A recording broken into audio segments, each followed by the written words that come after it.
ॿिए पासे वांखे अपडेट कंदा हलूं। कराची में अदालत आमिर लियाकत हुसैन जे मर्द जो ॿाहिरियों मुआइनो करण की इजाज़त ॾेई छॾी आहे। ब्रेकिंग न्यूज़ है, अवां सां शेयर कयूं पिया।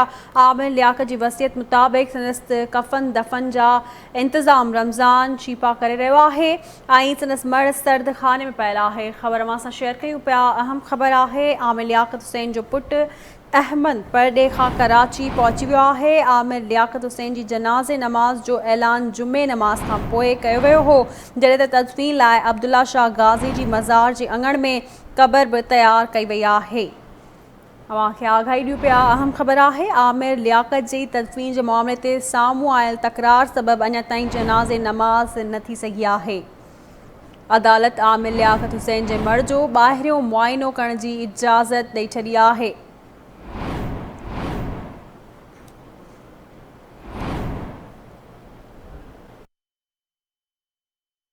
मालूम कंदासीं कराची में आमिर सुप्रो खां। जी आमिर, अपडेट कजो।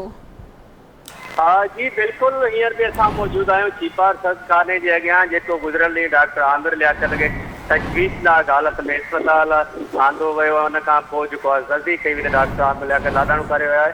ॿिए तरफ़ जेको आहे सो वारसनि पारां इहो ऐलान कयो वियो हो त अॼु 2 वॻे जेको आहे हुन जुमे नमाज़ जनाज़ा खां बाद जेको आहे सो हुनखे जेको आहे सो अब्दुल्ला शाह गाज़ी जे भर में दफ़नायो वेंदो। पर पुलिस जे तरफ़ां हिकिड़ो सुबुह खां हिकिड़ो लेटर जारी कयो वियो त डॉक्टर आमिर लियाकत जी मैयत जेको आहे वारसनि हवाले न कई वेंदी जेसि ताईं हुनजो पोस्टमार्टम कयो वञे ऐं उन खां बाद ई हुनजे मौत जो कारण मालूम थी सघे।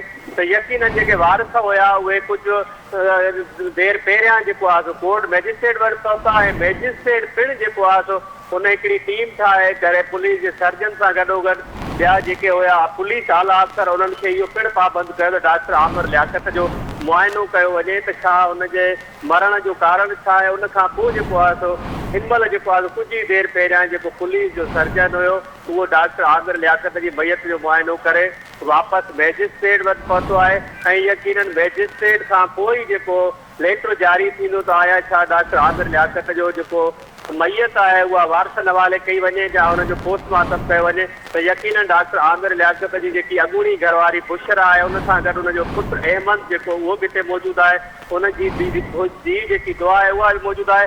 उन्हनि जो इहो ई चवणु आहे त असीं जेको पंहिंजो वालिद आहे उनजी बग़ैर पोस्टमार्टम बाद तदफ़ीन कयूं। ॿिए तरफ़ पुलिस जेकी आहे उनजो इहो ई चवणु आहे त डॉक्टर आमिर लियाकत जे मौत जे कारण जा सबबि मालूम करणु आहे। काल उन्हनि उनजे घर बि पहुता आहे, उनजो जेको ड्राइवर ऐं जेको स्टाफ हुयो उन्हनि खां बि पुछा करे पाण सां वठी विया त यकीनन हाणे कोर्ट जे मैजिस्ट्रेट जो इंतज़ार ई आहे त हुन तरफ़ां कहिड़ो ऑर्डर अचे थो त डॉक्टर आमिर लियाकत जो लाश जेको आहे वारसनि हवाले कयो आहे या पोस्टमार्टम खां बाद उन्हनि खे ॾिनो वञे। जी महिरबानी वांजी आमिर, अपडेट करण लाइ।